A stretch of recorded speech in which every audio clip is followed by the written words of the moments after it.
Friend. Hi. Friend, where have you been? I could say the same thing about you. You went and got a Birkin and have not come up for air. I've been sleeping with it beside me, Margo. My life changed for the better the day I got a Birkin. We got to get you one, friend. Actually, we don't. I feel like the thing that would just make you die of embarrassment would be a Birkin. Um, no, because I'd lose it. I'm just like I'm not good with nice things. Today, we're going to talk about something a little bit more stimulating, hopefully, that we all can relate to, which is the way we have been feeling as the election gets closer. This episode is going to drop on Monday, November 4th. I don't know that we will know who the president is going to be by that week. Likely not, given what we know about Trump. But we definitely have been, I think, all feeling some level of like political anxiety as a country and maybe even as a world. Oh, definitely as a world. I mean, anecdotally, my friends who live abroad are constantly in touch with me asking how we are and what is going on. And please know that while Americans have a very like essentialist existence, like we are the only ones that matter, in other countries, people actually pay attention to global news. And so they know a And lot and who wins the presidential election in the United States impacts the affects rest of the world. in so many ways, especially in those countries that have been underdeveloped and are victims of divestment in many ways, right? So it is what happens here that affects what happens in the global south in many, many ways. So we want to talk today about some of that political anxiety and how we're challenging it or channeling it. And also, I think what is making us hopeful right now and to call out some of our fears right now. So, what is bringing you hope?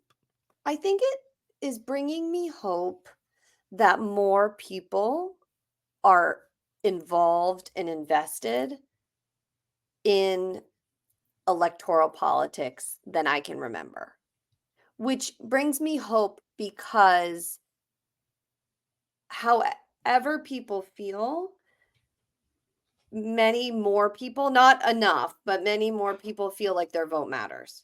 And I think that's reaching people younger as well. I mean, I have a lot of thoughts about how, I mean, I'm going to use an organizer term here, about how young people are being politicized on social media because I do think it can create a very like shallow analysis. But the reality is they are becoming a lot more aware of topics and concerns and struggles throughout the world that I don't think our generation was aware of. And that's really, really important. And so, talking to my 19-year-old goddaughter, for example, even my 13-year-old goddaughter, talking to Ella, I feel like there's a level of awareness that the internet and social media allows that we just didn't have. Yeah. And there's a level of interest that is not purely academic in Yes, nature. that's speak this. Yes, So that gives me hope. about where we go next, for sure. And the next generation of voters. And also how we can use those tools for good because it Mhm. almost feels like the baby giraffe, like trying to stand up. That's how I think about digital activism and organizing. We're just trying to understand the lay of the land. How can we use these platforms for good to truly create change? So I agree with you. That does give me hope around people's understanding of the moment that we're in. Even if we disagree, we seem to be having a lot more conversations right now. And like you said, a lot more people are interested and hopefully invested. What brings What me what brings you hope? what brings me hope is seeing Beyonce and Kelly down at the rally in Houston, baby. Um, just to see the ways in which because I didn't think it was gonna happen. Remember, I was critical when Taylor Swift endorsed Kamala. I was like, okay, Beyonce, you got so and so time to respond. And respond, she in fact did. And so she was waiting to get back to her hometown, Houston, evidently. And so I think that we know what it's like for some of the most prominent voices of our generation to be so-called apolitical and to not take a stance. And I think at this point, silence is assent with what's happening. We have to use our voices and we have to use our platforms. So to see more, especially Black mainstream celebrities leverage their voices and their influence at that time has given me hope. And I just hope things don't have to get this bad for them to continue to do so. Yeah. So what that gives me hope too, but there's another side of this that makes me really upset. What? And it's this idea of people getting involved only when it's really bad Yeah. and when there's the platform for it or something. Like this idea of people should know who they're voting for all the time. And maybe that's too much to ask, but at least you should know who your senator is and who your congressperson is Yeah. and be interested in like learn about what's happening and how it impacts the communities in which you interact. And the fact that, Beyonce, it was amazing, but it was October 26th, Talk about it. right? And Eminem earlier this I week, forgot about Eminem. Yup. right? And I mean, it certainly shows the power of celebrity. I saw something about a rapper who I didn't know walking students to vote. I think at the University of Wisconsin. It was like this huge mass of students following this guy, Young Gravy. Oh, okay. Young spelled with a U, just to really let our audiences know the age that this person might be. Yeah, he done dropped that. Oh, I don't know who a Young Gravy is, but I'm happy about that. Right. I'm happy about it too. And it's like, okay, we know the power of celebrity, we know the power of social media, we know what digital activism is. People get on it. Use it. Use it Use it. now. Use it now. So also, so let's get into like the fears, right? The flip side of some of this. The other thing that is being used that I am very afraid of is you talked about Beyonce waiting until October 26th. Within that same few days, and actually he beat her out by a few days, we had Elon Musk openly buying votes, which is highly illegal, promising $1 million to multiple people who voted for Trump. That is illegal, right? From my understanding, I don't know the mechanics of the laws, the policies, or the statutes, but I'm going to need someone to figure that out expeditiously because absolutely it is. So that is a fear, the way that the election is literally being bought by the other side. But before that, we also know the pack that Elon Musk created and how he waited until the last day, right? Where I think these campaign contributions had to be disclosed to make this huge investment in the Trump campaign. Oh, okay. So our producer says that he's giving $1 million to folks who are registered voters in PA who sign his petition. So correction, who signed his petition. So it's a workaround. Yeah. So that's how he was able to do a workaround. Absolutely. So something to be fearful about. What else is kind of giving you pause or might be a challenge that you're anticipating post election? It's something that we've talked about on this platform before, and it's kind of the anxiety vortex everyone is in and Hmm. how to step out of that. And it makes me really antisocial. Yeah. So I was somewhere recently, speaking of that, I was at a conference recently and I've been so excited to go. And I stood up and I asked a question. And I just simply made a statement, we all have a very important election coming up. So how do you see the role of blah, blah, blah right now? Wasn't endorsing a candidate. I just mentioned the importance of the election. And someone on stage said, well, Black people aren't all the same, and these politicians have to work for our vote. And she kind of went on this diatribe that I was like, oh, she's a Trump supporter. The way, Margot, I grabbed my Birkin, yes, this moment came full circle, and walked up out of there. I said, wait, I can't even be in the room because it has made me feel, as a queer person, Margot, unsafe. And I just cannot underscore that enough. This is not about like a Bush presidency. We ain't talking about Colin Powell, Condoleezza Rice. We are talking about someone who does not want to see people like me exist, who does not see our humanity. I'm going home. So, yes, it has gotten to the point where I am very mindful of the company that I keep and the people that I'm around. And I know you often say that this is what they want, but I don't know the workaround right now. I don't know the workaround around that either. So something that I'm really fearful of is in another Trump presidency, I will have two, if not three, of my daughters coming of age Yeah, and potentially becoming sexually active and making decisions around their own body. I have one child who may be queer, and a lot of fear around what does that look like while kind of creating a place of universal acceptance and love and support at home, but that's not the going to be potentially the reality for them in their lives, and how do they stay safer and make decisions to keep their friends and family and community safer as well. And so I think about that a lot. Like what does that what does that look like, and is that the right thing to do, like creating these micro environment. I have a lot of questions around kind of not what do I share with them, because they now read the news too. They know what's going on, but how fearful how how much fear do I share with them about their lives, that's bodies, real. voting, identity.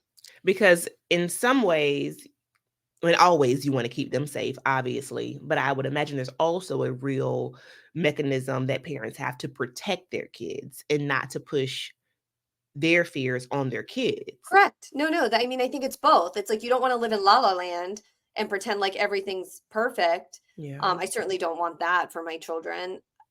But I also don't want them I it's this fine line between kind of sharing and fighting with them and giving them the appropriate level of concern, and I want them to have happy childhoods. at the same time. Yeah. I can't And I even know imagine every you all. parent wants that. Every parent wants that. Yeah, you all, please sound off in the comments if that's something that you're feeling as well, so that we can hold space and just have a support system for each other, which I think is why this conversation today is so important because we know that while we talk about these issues a lot on this podcast, they have real manifestations like in our bodies, in our nervous systems, in our families, in our community, at our jobs.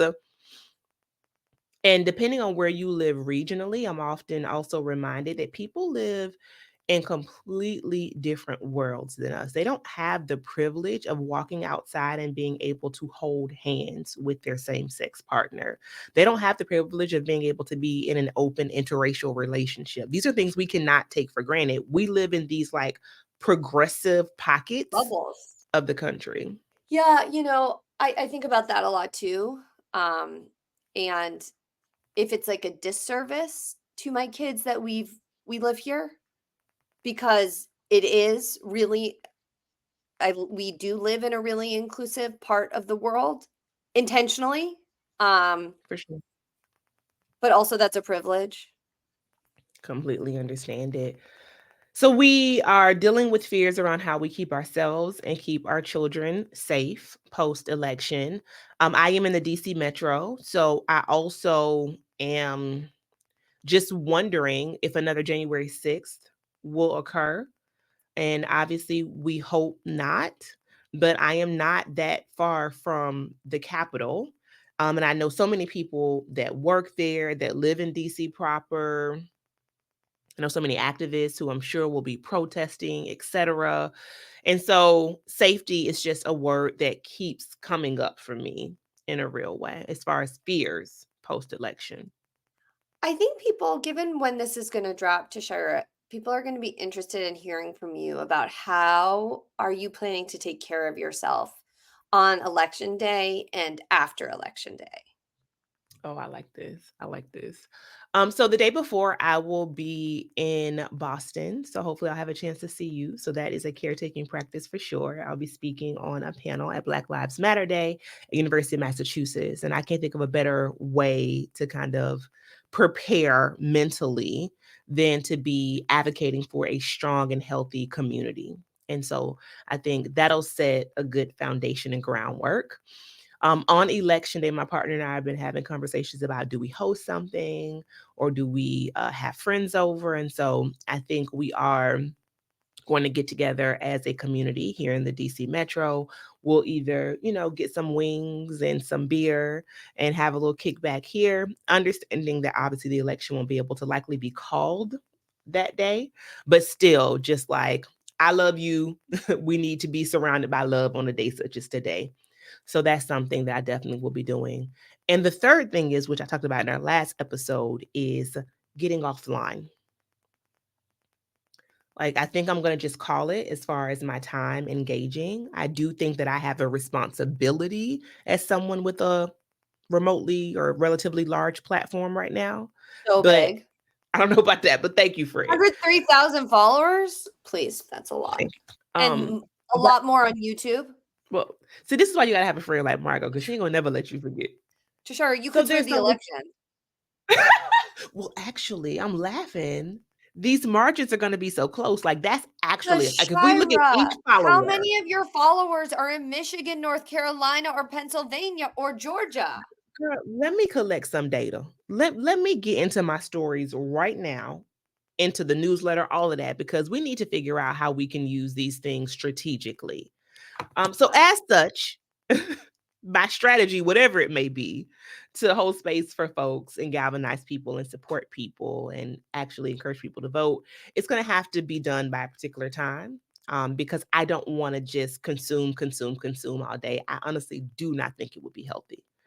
What about you? So, very similar. I have scheduled acupuncture Oh, I love for that. voting day. Oh, see, okay.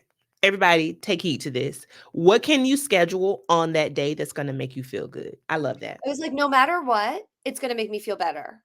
Like, however I'm feeling, and I'm gonna have to not have my phone, not be Yep. talking to anyone, be alone. So that's something very kind of firm that I'm doing.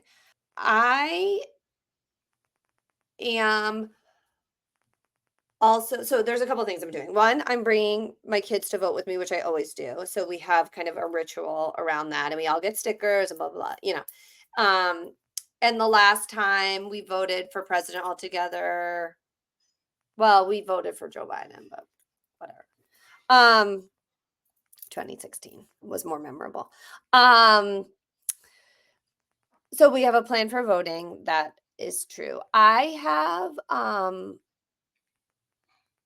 also told, so people often like vomit their anxiety onto me um Mm.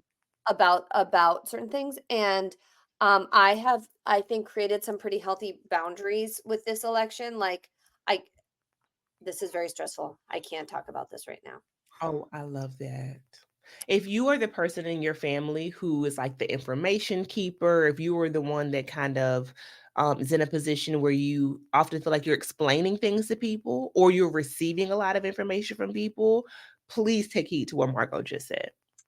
And then I'm trying really hard kind of in these next 2 weeks to just take really good care of myself physically. I know it's not the same thing, but like I know, so like after some elections I've stopped sleeping, for example. So like I know that's a possibility, so I'm sleeping really well now. And Woo! I have all my data. Not that Okay. you need data, not you, it's just fun. No, So I it's love that. little things like that. Like I'm just trying to take care of myself, knowing that me not taking care of myself now is not going to sway the election. So me feeling shitty right now and like all torn up isn't going to do anything. Nothing. And also, I wanna say that you don't have to be someone like Margot and I who probably consume a fair amount of political news, media, etc., right? You don't have to have this as your profession or your career. I think political anxiety, it is running the gamut right now. I don't care who you are, your profession, your demographic, your location. Someone is being affected by this heightened time. We are all sensitive to it. So Yes. please make a plan to care for yourself. Yes. But we'll see you on Last the thing other side. Yeah, I'll see you on the other side. Last thing I'll say is I wanna end with another hope or, like, thing I'm looking forward to is that if and when Kamala Harris wins, she will be installed on MLK Day 2025. That will be the inauguration. So I am praying for a peaceful one that is free of violence and insurrection. But also what I know is that if and when that happens, it is going to be so historic, so monumental, and I am really looking forward to taking part of that. I think it's gonna be a really big deal, and the city just gonna be lit, to be honest with you. So, it's up. Not me crying. Okay, bye, guys. Bye, guys. Thanks for listening to Justice. We hope you enjoyed this episode. If you'd like to learn more about our podcast, be sure to check us out on our website at justicepodcast.com. You can also reach out to us there if you want to be featured on the show or if you have a business or a product that you think would be a good fit for our audience. Thanks again for listening.